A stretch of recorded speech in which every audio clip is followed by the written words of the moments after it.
Hi, everyone, and welcome to Everything About Wealth, the podcast. This podcast is focused on wealth building, and I am your host, Denny Troncoso. I hope you had a great Valentine's Day with your spouse or significant other. Desi and I did. We had a great weekend. We grabbed dinner, went to a play and saw some interesting and fun short films. We went to our local college. I don't know if you have one in the area. Ours is called Valencia College here in Orlando, Florida. They have some great events, and all the money goes to support the students and relevant programs, whether it's music, theater, or film. So I recommend you check it out. Now, of course, this is episode number 16. So that's sweet 16 and great timing with Valentine's Day just passing. I want to take all the credit for planning that, of course, but it didn't work out that way. But if you were with us on our last podcast, episode 15, I gave an introduction to mutual funds. And our goal with this podcast, of course, is to help you become a well-rounded investor so you can invest in different areas and go with what is best for you in your particular situation based on your comfort level toward risk. Now, with that, I want to go ahead and say this episode, I'm going to go over this, a show that I went over a few years ago. It's called The Retirement Gamble. And this is a reporter that goes and does some in-depth analysis on the mutual fund industry and on retirement plans and the fees of these retirement plans and how it affects your retirement portfolio. So it's a great episode. I highly recommend you watch the video. But worst case, I'm going to do my best to summarize it for you so you have a good fundamental understanding of everything that's going to be covered. So, of course, as we always say, be ready to take some great notes. And if you don't already, please follow us on Instagram at Denny Troncoso and at Desi Troncoso. And I know Desi has been out for the last couple podcasts. She's been super busy, but she'll be back soon. All right. So with that, let's get going with the show. All right, and to get started, I want to give you a little bit of a background understanding on the retirement plans. So in 1970, 42% of employees in the United States had a pension, basically a guarantee from their employer that's good for a certain percentage of their salary, including benefits for their retirement. So as long as you worked for a certain amount of years, you were set. All you had to do is maybe work 20 years. That was the plan. You work for a union and the employer will take care of you. Now, what happened was that employers planned for life expectancy wasn't going to be 80 years old and even older for some folks. So these pension plans started becoming a problem early as employers had to pay out for a longer estimated time. And they went ahead and tried to change some of these rules. In particular, the rules were changed. Also, global competition. There were new accounting rules. The market was volatile, so the returns for the employers weren't stable enough, so they can continue making the payments. So it went from defined benefit plans where you got a pension, you got a guarantee from the employer and also from the government. Governments have pensions now as well, and that's actually going away. It changed to something called defined contribution plans. And defined contribution plans is another name for something you already know, your famous 401k. Now, the 401k started in the late 70s, early 80s. It was supposed to be something for rich people, so they can put money aside. It was a portable, vested amount of money as Americans started changing their jobs more frequently. It was something where also at the same time where businesses wanted to get out of the business of providing pensions and shift the burden to their employees. They wanted their employee to take responsibility. And that sounds good because people should be taking responsibility. There were some challenges with that, and we'll go over some of that detail here. Now, because companies started getting off, removing their responsibility, the employer started taking all of it. The employee started taking all of it. And that's what the 401k does. It puts all the risk on the participant. so they can make sure that they have enough money for their retirement. So if you don't plan correctly, you could be in big trouble because it's all up to you now. Now, what happened is the problems is that when you're shifting the responsibility, the people that are assuming that responsibility, they need to have a great understanding or a good understanding of what they're getting into. And 401k meetings were set up to be a bit confusing. If you work at a corporation, the company that handles a retirement plan portfolio comes in and does a day or a few hours of a presentation and of how your account works. And unless you really understand finance, they may go over some of the details, but you really don't know what you're doing and what you're getting into. So they were confusing. The government had created some regulation to protect investors where it gave you the option as an investor to select something that's either aggressive, moderate, or conservative for your investing. So if you wanted to invest, let's say you have 30 years to retire, you need to select a portfolio of stocks, which in the last episode I talked about mutual funds.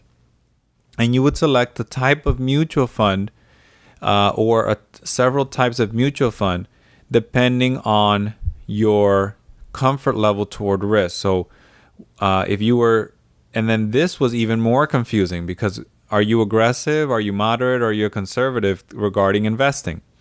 And this made it very difficult for people to understand. People typically focused on maybe more moderate or conservative investing, right? Because when you don't understand, you just choose what's safer. But in reality, when you were younger, you're supposed to be choosing some of the more growth opportunities, which are under the aggressive category.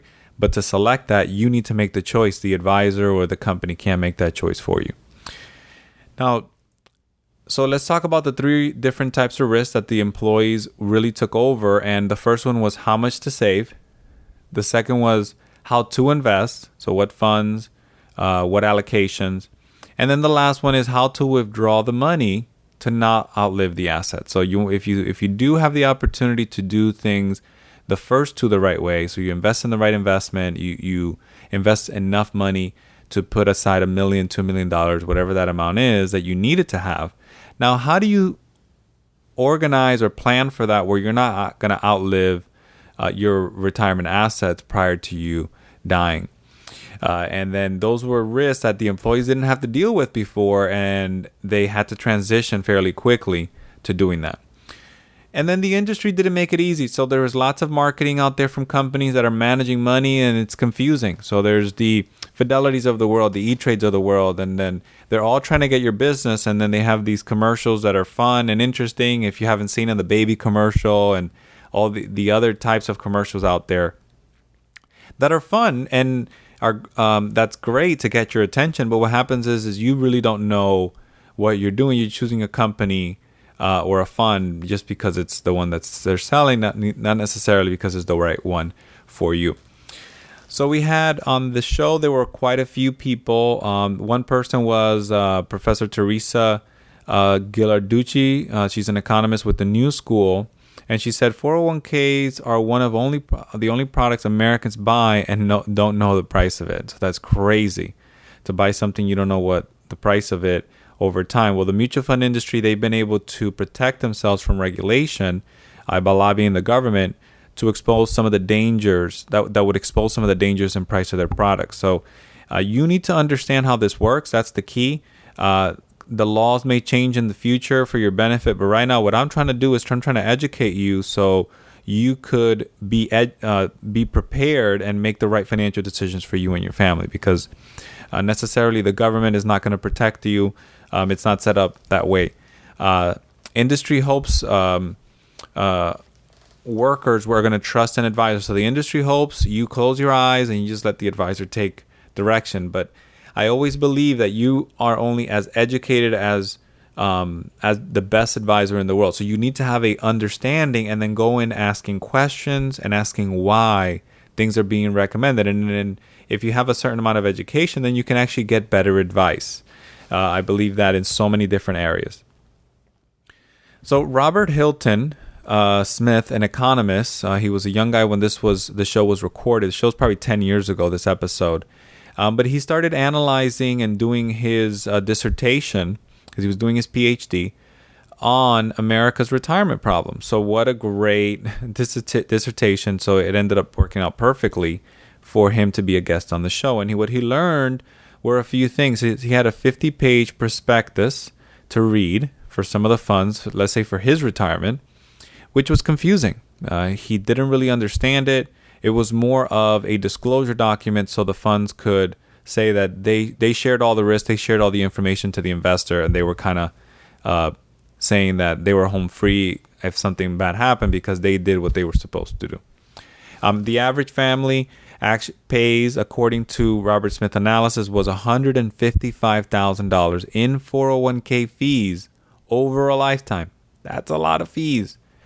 The system isn't built to benefit individuals. I already talked about that. The average expense ratios he saw were 0.75%, and there were dozens of others that he found. There were fees for taking money from the retirement account.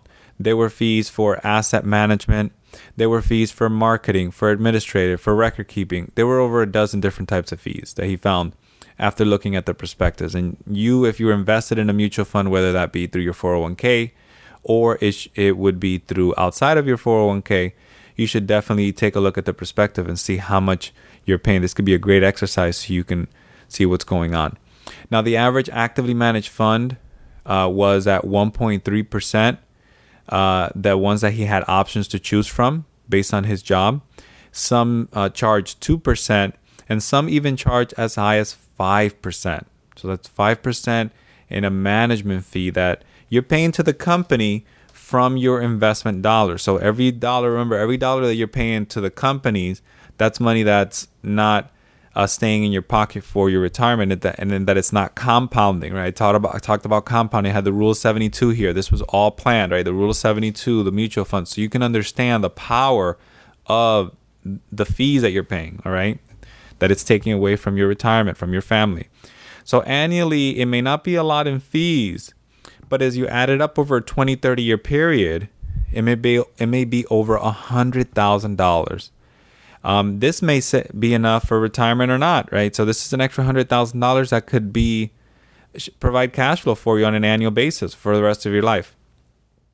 So there was tons of other fees. There were even something called 12B1 fees that are not paid by the fund company, that is paid by the investor, that goes to brokers and different things. And look, I'll disclose this. I used to be a registered rep, and I used to sell mutual funds. I used to have mutual funds that I would provide to customers, and some of these fees would be paid. But what the key is here is that the fees that you're paying shouldn't be exorbitant. They should be a reasonable amount of fees for the advice that you're getting. So if you're getting, I think I've already talked about, had an episode on mutual funds. I talked about what the percentage of fees should be. So you should be in line with that. All right. So everything has a fee, but just be educated enough to find that you're paying what is fair and not more than that, especially for your retirement portfolio. Now, John Bogle, which I also mentioned his book, I believe in the last podcast episode, he founded Vanguard. It's a company that focuses on index funds. And Vanguard offers some of the lowest fee products on the market. He said, he was interviewed for the show, that costs are crucial for the equation, and that the larger profit of a management company, it's the lower profit for investors, right? So if you're paying more to the company, it's less profit for you. Example, 7% fund return. If it's 2% in fees, you lost a third of what you would have had because of the lack of compounded return. So you lost a lot of money just by paying those fees, all right, over time. So the magic of compounded returns is destroyed by compounding costs. There's 100% of the capital that you're taking 100% of the capital you're putting in, and you're taking 100% of the risk, but then you're only getting 30% of the return. So why are you doing this, right? You're not this shouldn't be intentional. So be aware of how much you're paying. So do a financial calculator, and there should be compounding calculators on Google that you could find and put. If you put in $100,000, and then you have a 1% management fee. Let's say you have no fees. How much would you pay? How much would you have over a 30-year period? And then how much would you pay? How much would you have if you paid 2% in fees? And compare the difference so you could see. John harps on the long-term low-cost investing through mutual funds. He believes that index funds, you can't beat the market with mutual funds. So you just need to use an index fund that copies the market and get Wall Street out of the equation, trading management fees, own American business, and own it forever by indexing. And then the cost of a 1% a year to own, keep your fees below that. And then I talked about that in the last episode. So bottom line, try to focus on index funds, focus on low fees.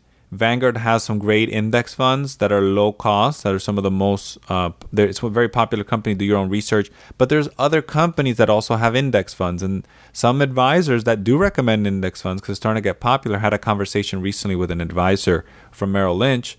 And he said, yeah, I like index funds. I recommend them, but I don't like Vanguard index funds for X, Y, and Z. Do your own homework, compare the returns, compare the returns over time, and compare the fees. But index funds is something you should highly consider.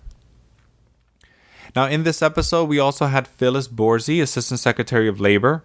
And Phyllis says that anyone can call themselves an advisor. It doesn't really mean anything. It could be a financial planner. It could be a broker. So you really need to, again, be educated and understand who you're talking to. There's an organization that they're certified financial planners. You have to pay a designation fee, and you have to take a certain amount of courses and have a certain amount of education to be part of it. So look for that. And then there's other organizations as well that are similar to that one that can help give you an idea of who you're talking to as well. And then there's also fee-based planners, which they just charge you. They don't sell products necessarily. They just charge you a fee to give you financial advice. And then you should ask the people, how are you getting compensated for what the service that you're offering? Then there's something called fiduciary. It says 85% of advisors are not fiduciaries. A fiduciary is a professional by law must put your interests ahead of their own. And then put their interest. That means no matter if they're getting more commissions from something else, if they're a fiduciary to you, then that means that they're going to advise you on what's best for you. And if they don't, they could either lose their license or be financially responsible. Brokers just meet. They just need to meet a suitability standard for the investment, not a fiduciary standard. So fiduciary is actually at a higher standard. It's not just helping you with an investment to make sure that if you want to invest conservatively, that's what a broker just has to do. A fiduciary actually has to go at a higher level. In 2010, the Labor Department tried to push a fiduciary rule. And just so you understand the laws, the brokerage industry lobbied against it because they didn't want this rule passed because it was going to make it more difficult for them to do what they do. And this is why, again, you need to educate yourself. The author had author Helene Olin of Pound Foolish. She explained, the companies that are offering 401ks and matching. She is convinced that executives from these companies really are just convinced that managed funds are better than index funds when they are not, when clearly they aren't, because the data has just been disproved over and over again. But the executives, of course, their financial compensation is tied to the performance of their funds, and then the performance. I'm talking about more people participating in them, not only that they're doing well financially, returning a certain amount of funds for their investors. That's important. I don't want to say, but they need to have investors that are in there so they can get a higher return, so they can charge more fees, etc. And the financial media loves these mutual funds and these executives, especially when they go on the shows and the CNBC and all that excitement. So I'm kind of trying to want you to also, I don't want to say all funds are bad and all media is bad, but I want you to take a step back and be in the right perspective and listen to what other people are saying, but at the same time know where the advice is coming from, and also know if this is if you should just step away from this excitement to think clearly, right? Because sometimes you hear stuff on TV, the market's going up and down, but what is your goals, what is your plans, etc. Now, just to recap as we finish up, I didn't want to hit you too much information with this. I want you to watch the show. But the Department of Labor was trying to enforce a fiduciary rule in 2018. Again, the courts ruled the fiduciary rule was inconvenient to brokers. So because it's inconvenient, they took it out. It's tips. I want to share some tips as well for working with brokers, because there's no more fiduciary rule. So you need to be more informed. Ask people, are you working in my best interests? Clearly ask the question, see what they say. How do you feel about their answer? Ask them, would you be willing to sign a form stating that you will act as my fiduciary at all times with all products? And see what they say. And they should. And if they can't, ask them why. Ask financial advisors for their credentials. I already talked about some of the organizations they should be enrolled with or part of, possibly. Look up potential advisors, what certifications mean that they have with their backgrounds, and what tools they're a part of. The Financial Industry Regulatory Authority has something called Broker Check. So Google that. This shows complaints and years of service for brokers and firms. So this is a great area to check your advisor. Don't just go with somebody because someone recommended them. Do research on them. It could be so many different areas, from a contractor to a broker to anything. Because now you know if there's a complaint, you can also ask the question of why you had that complaint and get an explanation, and then you can decide on if you want to move forward or not. Or also ask for other referrals. Ask for clients that they've been working with maybe 5, 10, 15 years and see how they feel. Ask how much they get paid, how they get paid, and what various fees mean. So if you're paying a certain fee, don't be shy about asking the question, but what does this fee mean? There's a great way to ask the question. Look, I'm trying to understand this. I'm very ignorant to this financial service. So I really want to understand why this fee is being charged to me, or what is this fee for? You're not questioning them. You're questioning the fee. And it's your money that's going to be paid. Know what investment products are being suggested or used and how they are managed. So is it managed by a professional money manager? Is it an index fund? What is the product? What's the name of it? What type of product is it? Is it an annuity? Is it a mutual fund? And then ask why they recommend it, and why would they recommend something different? Is it by age? Is it by financial situation? Is it because of my risk profile? Different things. Research advice, such as look at different organizations and try to read about reputable organizations. Susie Orman, CNN Money, if you Fox Business, Bloomberg Business, all those things. There's tons of articles on fees and financial advice, and read different blogs and listen to podcasts just like this one to get a feel for more information and more understanding on the mutual fund, so you can make a better decision for yourself. Now, with that, I think I probably overwhelmed you enough on the retirement gamble. So I definitely want you to watch the video. It's amazing. I think you're going to definitely enjoy it. It's not very boring. They actually bring some real people in there and they give their stories, which I thought that was very useful.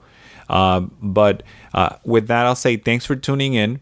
I hope you enjoyed the call and understand the retirement gamble, what the basics. I hope you watched the video. If you found the information valuable, please leave us a review wherever you are listening. There's quite a few people that have left us review. Sarah T, we appreciate the review. Groberta and Coco Gavin. So thank you very much for the reviews. We appreciate them, and that allows more people to find the show. And now to learn more about real estate investing or how you can be a capital partner on our next investment opportunity, we're working on some value add projects, multifamily and development projects of multifamily. Visit our website at www.everythingaboutwealth.com. And with that, we'll see you guys on the next show. Take care. Bye-bye.